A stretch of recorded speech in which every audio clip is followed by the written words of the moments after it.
estamos aqui para aprender. Aprender a servir, aprender a adorar. Não existe outra função para mim e para você aqui. É somente para a glória dele. É só para a glória dele. Você existe para a glória dele. E nós temos que aprender a glorificá-lo em todo o tempo. Eu queria convidar a igreja a abrir a palavra do Senhor. Você pode ficar sentado mesmo, não tem problema. Que a sua reverência diante da palavra de Deus seja a sua atenção. Amém. Que a sua reverência, o seu desejo de entender, de compreender a palavra seja maior do que qualquer reverência de ficar de pé. Você pode ficar sentado e abrir a palavra de Deus no livro de 1 Pedro, capítulo 4, e vamos ler de 1 a 11. Pedro, 1 Pedro, capítulo 4, versículos de 1 a 11.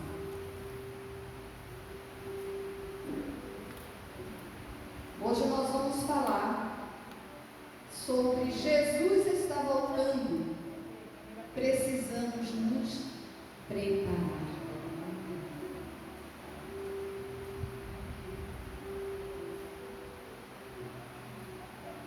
Primeira Pedro, capítulo 4, versículos de 1 a 11. Olha alguém que está sentado, que não tem Bíblia. Então se aproxime e leia com a pessoa que está sem a Bíblia.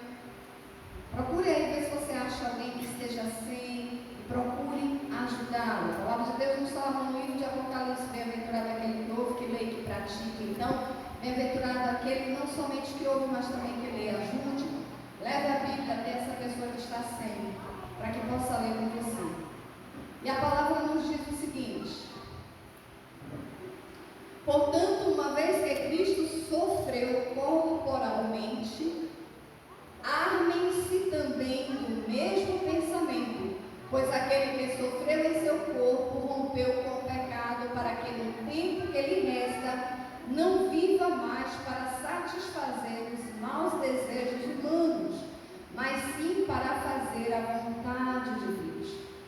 No passado vocês já gastaram tempo suficiente fazendo o que agrada a sua carne, as suas vontades. Naquele tempo vocês viviam em libertinagens, na sensualidade, nas bebedices, nas orgias, nas farras e na idolatria repugnante. Eles acham estranho que vocês não se lançam com ele na mesma torre de moralidade. Por isso eles os insultam. Contudo, eles terão que prestar contas àquele que está pronto para julgar os vivos e os mortos.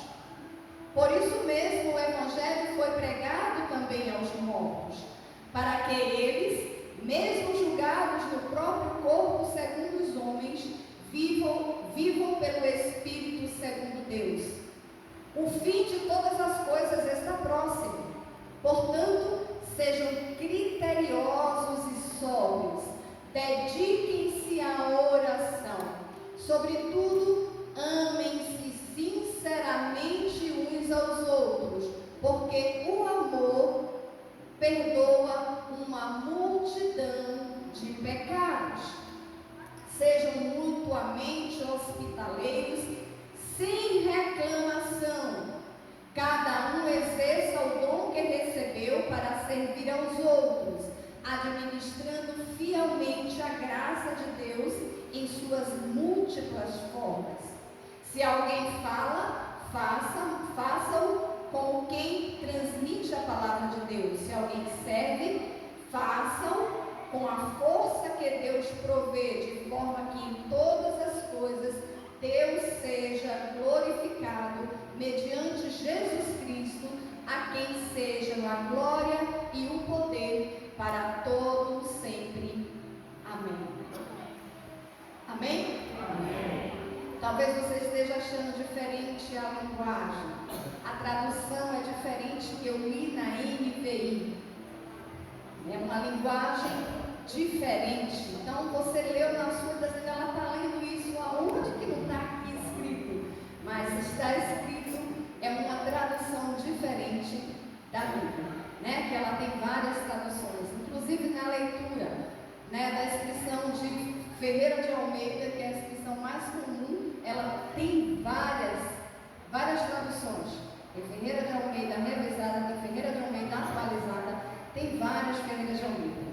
E essa daqui é na NVI, ok? Então eu queria somente que você colocasse de pé só um minutinho que nós vamos orar. Só um minutinho.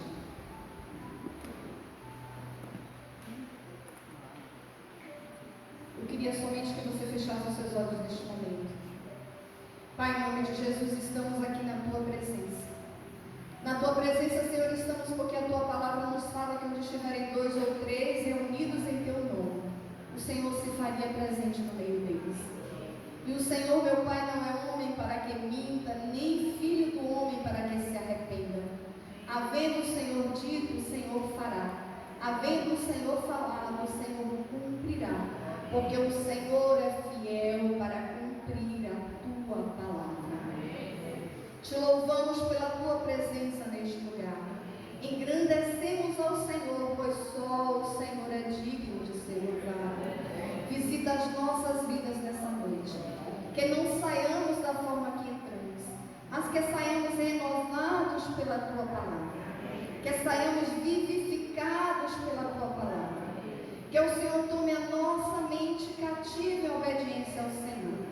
Que haja liberdade para o operar do Teu Espírito em nós. Que o Teu Espírito Santo, que convence o homem do pecado, da justiça e do juízo, tenha liberdade em nós e tenha liberdade aqui neste lugar para convencer a necessidade da mudança em nossas vidas. Continua falando conosco, Filho de Deus, e ministra sobre nós. Em nome de Jesus e para a glória de Jesus. Amém. Amém? Podem sentar, queridos. Eita, que texto longo, apóstolo. A senhora leu, foram 11 versículos. Mas muito interessante. Esse livro foi um livro escrito. O autor deste livro, o nome está aí, né? Pedro. Nós vamos conhecer um pouquinho sobre este homem que escreveu esta carta. O nome dele era Pedro, como o título do livro. E aqueles que têm o bom hábito de ler a palavra conhecem as atitudes deste homem no seu começo como mestre. Quando vamos lembrar de Pedro, vamos lembrar de Pedro em várias situações com o Senhor Jesus. E vamos ver que no começo ele agia, né?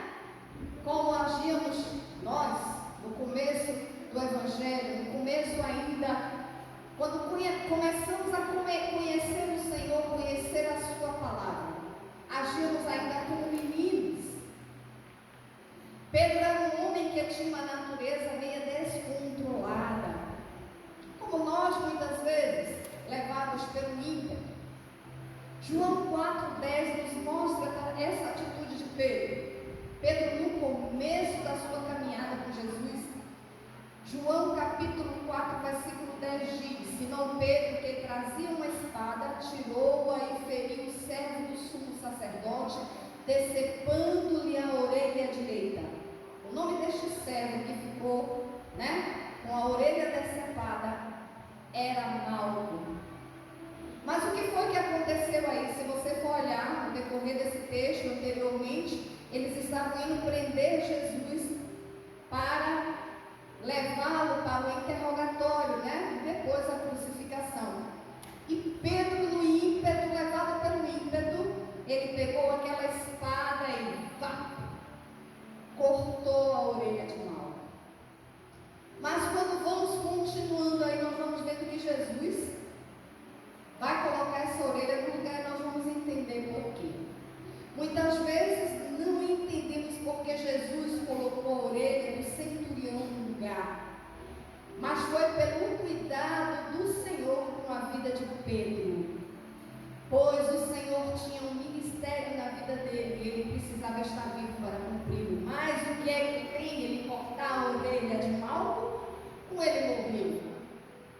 Havia um decreto naquele tempo que dizia que todo aquele que ferisse a espada, por ela seria morto. E o mestre tinha planos com a vida de Pedro. De quanta coisa Deus já nos livrou, porque Ele tem planos comigo e com você. E Ele quer que esses planos se concretizem. Vamos ver aqui. Mateus 26, versículo 52 diz: Disse-lhe Jesus: guarda a espada, pois todos os que empunham a espada, por ela morrerão. Então já havia, Jesus conhecia esse decreto. No calor do momento, ele se comprometeu com Jesus que ele andaria sobre as águas. Vamos ver isso em Lucas 22,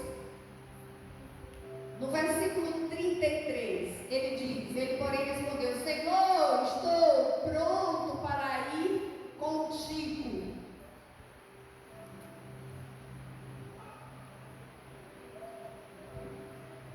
Queridos, vocês vão procurar, mas o texto que eu falei é outro texto. Esse que eu falei aqui é o calor do momento. Ele disse que ele iria se crucificar, ele iria, não permitiria que Jesus fosse crucificado, ele iria no lugar de Jesus. Lucas 22, 33, diz, Jesus disse a ele disse, naquele momento eu estou, Senhor, estou pronto para ir contigo, tanto para a prisão como para a morte. Nós vemos que isso não aconteceu. Quem conhece a história, quem já leu a palavra, sabe que quando Jesus foi preso, Pedro fez algo que ele é lembrado até hoje, porque ninguém lembra das coisas boas que é feito, que você faz, que eu faço. Mas só lembra das coisas que fazemos que não são boas, que não agradam. Ele naquele momento, ele tinha dito a Jesus: Senhor, se o Senhor for crucificado, se o Senhor for, eu vou no seu lugar, eu vou com o Senhor, eu vou estar junto. Quando levaram Jesus, Pedro sumiu. Jesus disse a ele: querido, o galo não cantará 3 vezes sem que você me negue. Ele no momento não entendeu, mas quando ele fugiu, que o galo cantou pela 3ª vez, o Espírito Santo o incomodou.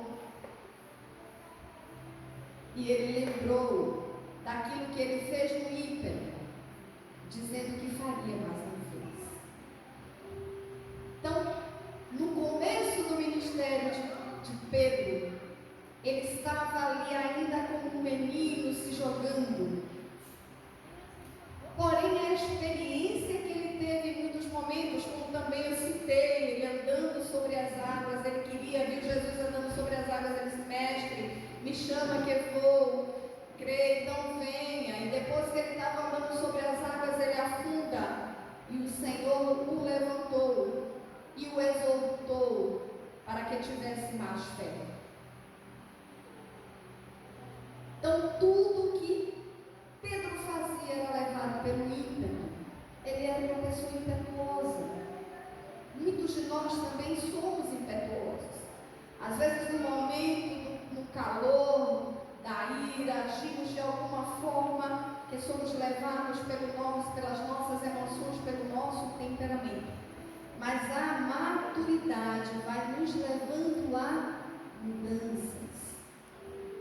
A experiência levou à mudança e o Senhor lhe estabeleceu um ministério. Na realidade, Jesus já tinha colocado nas mãos dele esse ministério. Nós vamos ver isso ainda em Mateus 16, 17. Jesus já havia falado com ele antes da crucificação. E diz: e lhe digo que você é Pedro, e sobre esta pedra edificarei a minha igreja, e as portas do inferno não prevalecerão sobre ela. Se passou algum tempo até a crucificação, até ele ainda falhar. Mas foi através de Pedro que o Evangelho se expandiu e foi pregado, e muitos foram alcançados. Então Pedro tornou-se aquela pedra em que o Senhor edificou a sua igreja. Ele esteve ali junto com os outros e pôde pregar o Evangelho e ser instrumento de Deus. E nós vemos muito como Deus usou a vida de Pedro.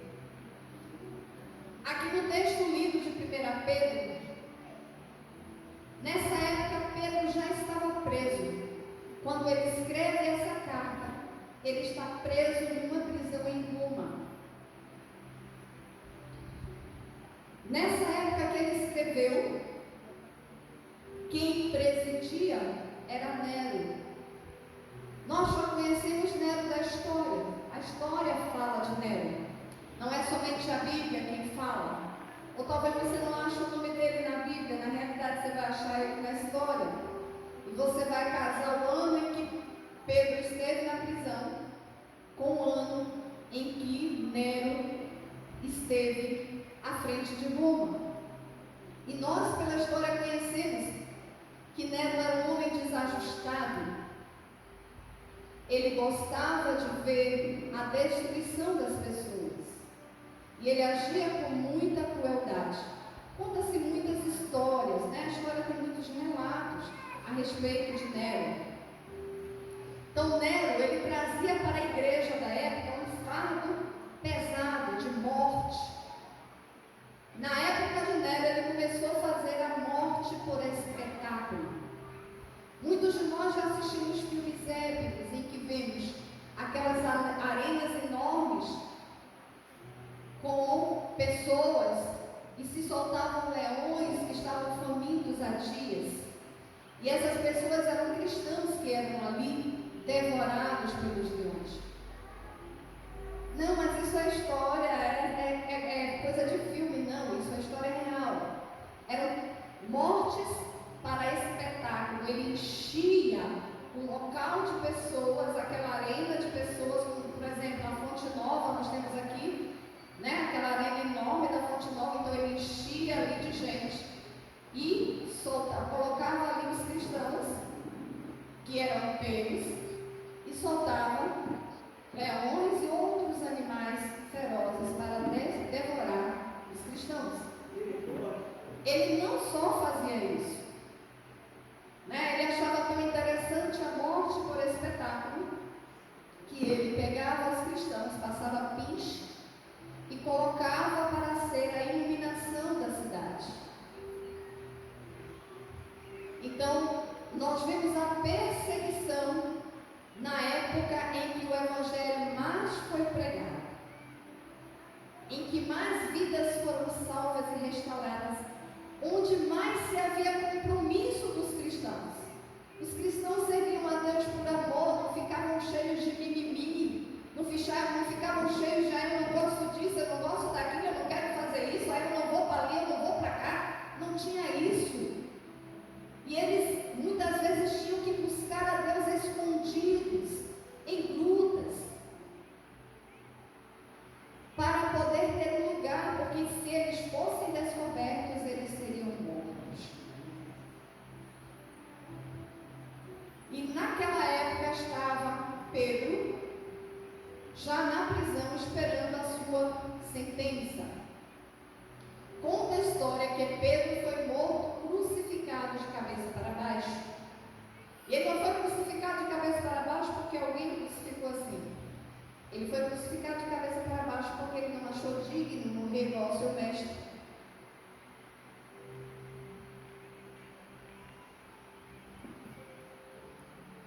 Mesmo assim, ele sabendo que ele estava preso e ali ele ia morrer, ele se preocupava com a igreja fora. Talvez se fosse eu e você estivesse lá lamentando, chorando no canto da prisão, eu vou morrer, oh meu Deus, meu filho, meu marido, minha casa, ai meu carro novinho que eu comprei, ai a empresa que eu abri, oh Senhor, oh, né? Chorando, não quero mais, eu renuncio ao Evangelho, porque eu não quero ser condenado por isso. Mas ele estava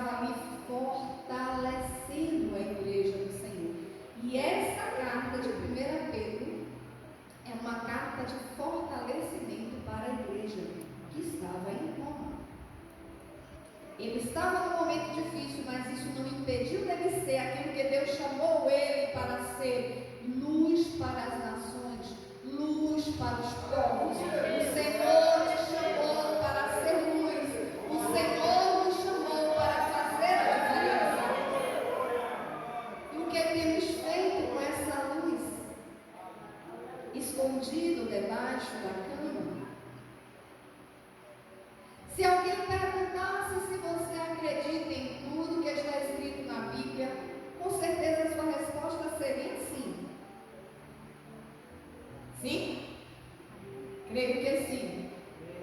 Você crê que Deus ama você? Você diria sim. Você acredita que uma pessoa que não crê em Cristo vai ser condenada? Talvez sua resposta seja sim, com certeza, pois a Bíblia ensina isso. Porém, levantará dúvida se você não estiver envolvido em evangelismo, não estiver envolvido em pregar essa palavra, você vai duvidar. Porque, além da condenação para aquele que não aceita Cristo, também existe a ordem dada que ele diz: ide e pregai. E se o evangelho não foi pregado, para a nossa vergonha, ele não está sendo pregado. Isso já falava Paulo. O evangelho deve ser pregado. Pedro, na prisão, pregava o evangelho. Era preso em cadeias, pregava o evangelho. Nós estamos livres, não estamos presos, não estamos condenados à morte, nada. Mas o que tem impedido você, eu, de pregarmos o evangelho? O que tem impedido você de estar no evangelismo no domingo à tarde? O que tem sido mais importante na sua vida, na minha vida, que não estamos cumprindo o ide do Mestre? Será que é um cabelo que eu tenho que fazer para ficar bonito?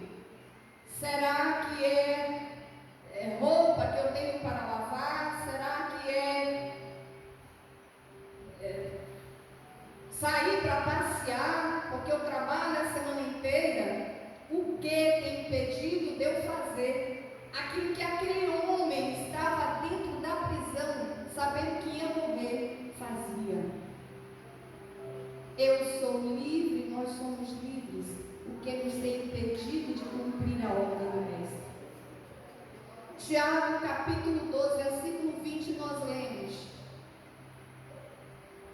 que a fé sem obras, ela é inútil, ela é morta.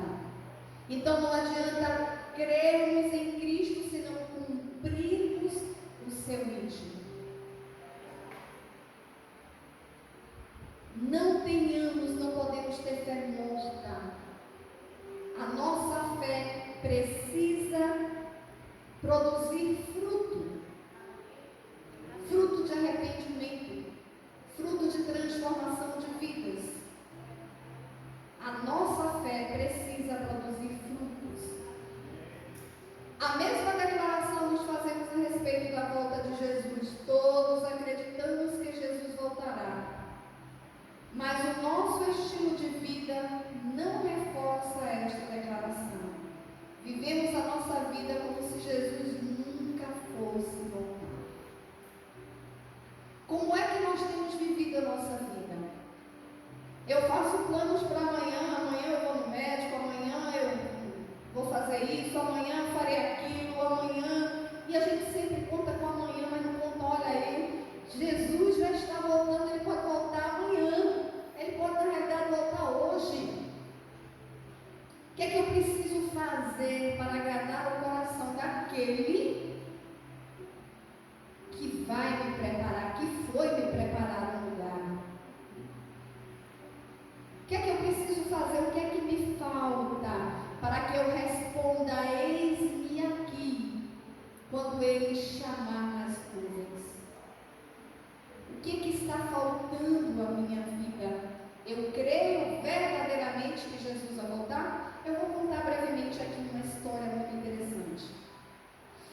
Sem dúvida, a volta de Jesus está próxima. Hoje estamos mais perto do que nunca. Romanos 13:11 diz: façam isso repreendendo o tempo em que vivemos, compreendendo o tempo em que vivemos. Chegou a hora de vocês despertarem do sono, porque agora a nossa salvação está mais próxima do que quando criamos. A nossa salvação, a nossa redenção, a volta de Jesus está mais próxima. Hebreus 10:37 diz: pois em breve, muito em breve, aquele que vem virá, e não tardará, e não demorará. Ele virá em breve. E o Senhor é fiel, queridos, o Senhor é fiel para cumprir a sua promessa. Ele disse que iria para preparar lugar, e ele foi e voltará para resgatar a sua igreja. Eu vou ler uma história muito interessante para vocês sobre como age quem crê. Quando um missionário e pesquisador da África, David Livingstone, em 1813, atravessou a África pela primeira vez com seus ajudantes da tribo de Makololo, ele acabou ficando sem verba, sem dinheiro. Com o que sobrou de seus pertences, à base de troca, conseguiu conversar com um cacique Zembebe para cuidar da sua equipe até que ele voltasse da Inglaterra com recursos. Prometeu aos macaolos que voltaria o mais depressa possível para levá-los de volta à sua terra. Livingstone se foi. Logo, os zambabes começaram a zombar e a dizer aos macaolos: vocês acreditam que aquele homem branco vai voltar? Nunca vimos um branco investir tempo e dinheiro em negros? A resposta dos macaús foi: vocês não conhecem o nosso pai. Ele deixaria a sua vida por nossa causa. Ele volta com certeza e vai nos levar para casa. Passou um ano, alguns macaús adoeceram e morreram. Passou o segundo ano, os zambebes zombavam mais uma vez. Os macaús se firmaram mais uma vez na promessa: ele volta com certeza. E de fato, certo dia ouviu-se um barulho estranho. Todos correram para o rio. Um grande barco a vapor estava subindo o rio, fungando e fumaçando. O primeiro a percorrer aquele rio, com grande júbilo, gritando: nosso pai! Nosso pai! Os macalouros se atiraram na água, subiram a bordo e abraçaram aquele homem fiel.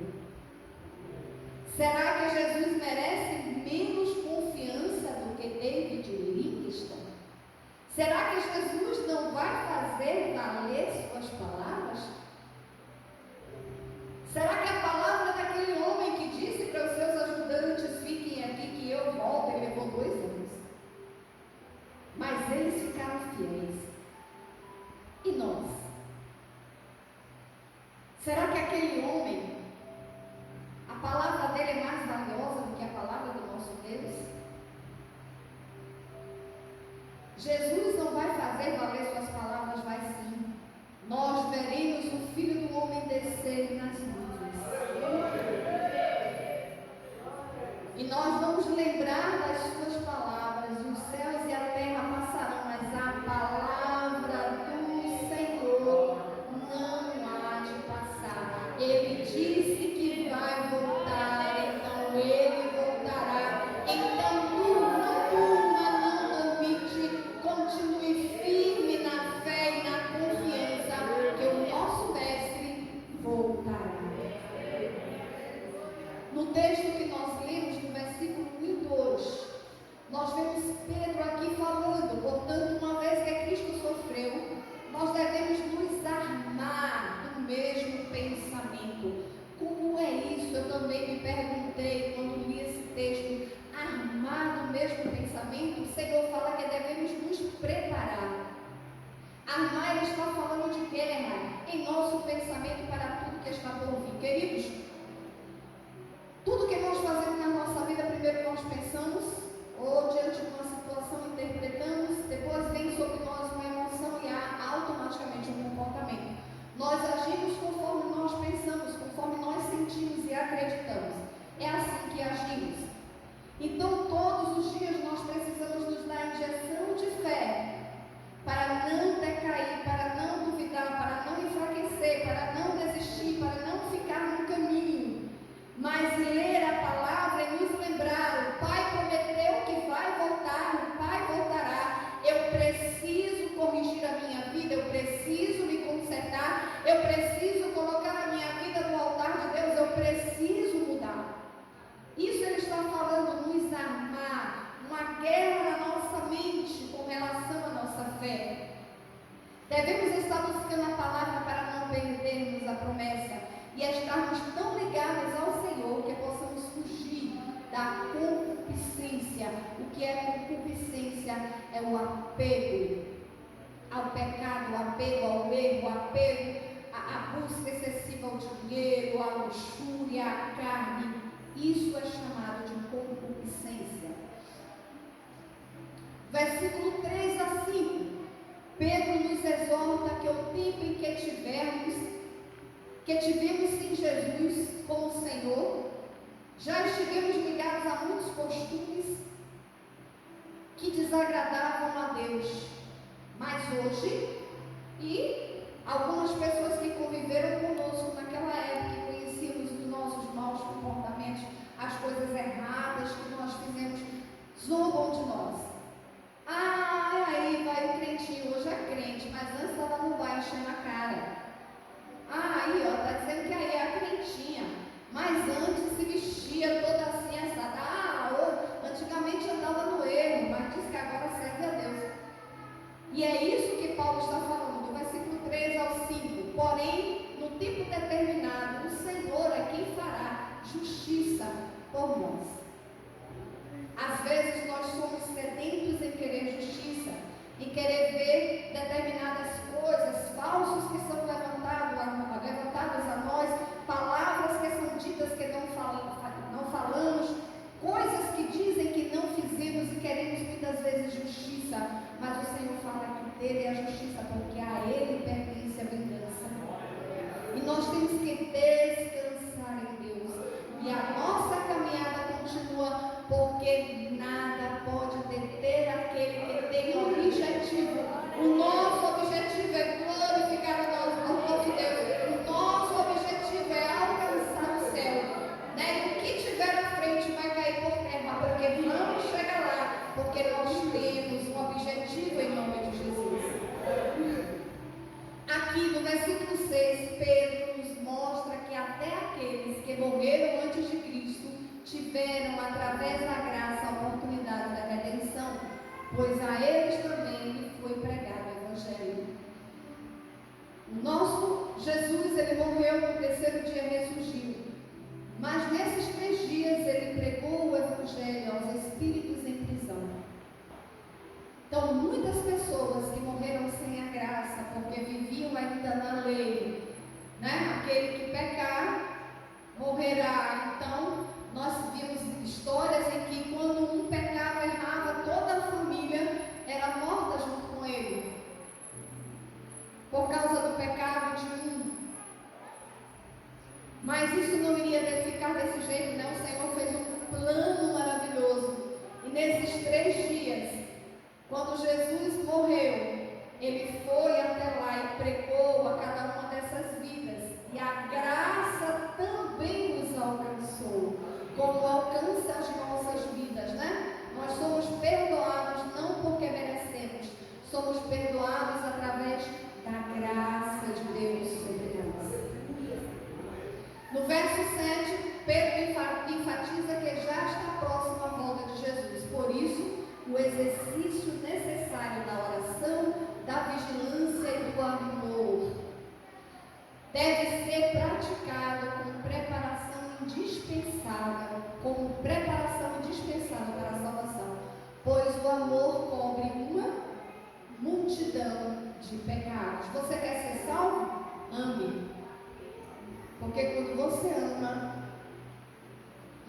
multidão de pecados é perdoado.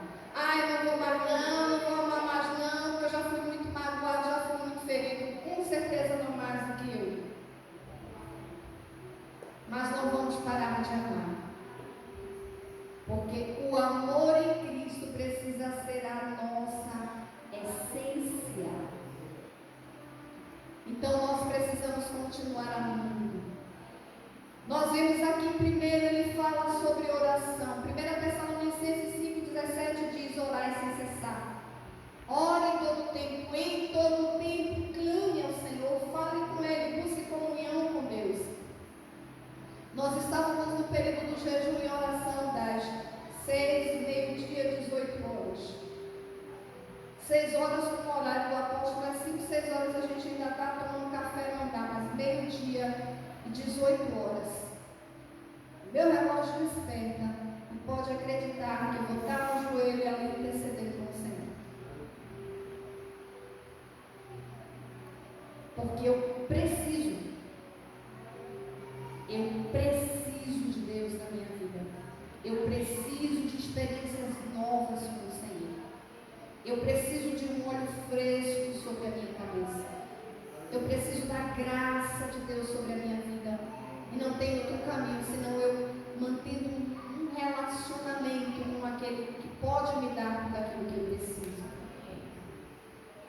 Vigiar. Lucas 21:36 nos fala: vigiai, pois, em todo tempo, orando, para que sejais ávidos por dignos de evitar todas estas coisas que hão de acontecer e de estar em pé diante do Filho do Homem.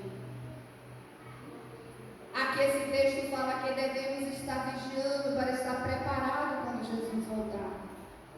Vigiando e orando, vigiando e orando. Agora vamos falar um pouquinho do amor, pois o amor é o cumprimento da lei. Romanos 13:10 diz: o amor não faz mal ao próximo, de sorte que o cumprimento da lei é o amor. Então, se eu digo que amo alguém, mas eu vivo dando facada nas costas daquela pessoa, pelas costas, eu vivo falando mal pelas costas, esse amor é fingido e não vai achar lugar no reino. O amor, se nós formos para 1 Coríntios, o capítulo 13, nós vamos ver que o amor ele é não fingido. 1 Coríntios 13:3 diz: e ainda que distribuísse toda a minha fortuna para sustento dos pobres, e ainda que entregasse o meu corpo para ser queimado, e não tivesse amor, nada me aproveitaria. Então, mesmo que eu dê tudo que eu tenha, mesmo que eu jogue meu corpo no fogo por alguém, se eu não tiver amor, não vale a pena, não será aceito. Será como a oferta que foi entregue de Caim, não será recebido esse sacrifício, porque tem que ser feito com amor. Nós vimos no decorrer dos versículos de 9 a 11, ser um bom despenseiro é outra característica para nos preparar para a volta de Jesus. Ou seja, aquele responsável pela dispensa de Deus, responsável em fazer se cumprir as ordens do seu Senhor. Gênesis 43:16 diz: vindo José da Benjamim com eles, disse aos despenseiros da sua casa: leva estes homens para casa, mata reses e prepara tudo, pois estes homens comerão comigo ao meio-dia. Então nós vemos aqui que o dispenseiro é aquele responsável em cuidar das coisas do seu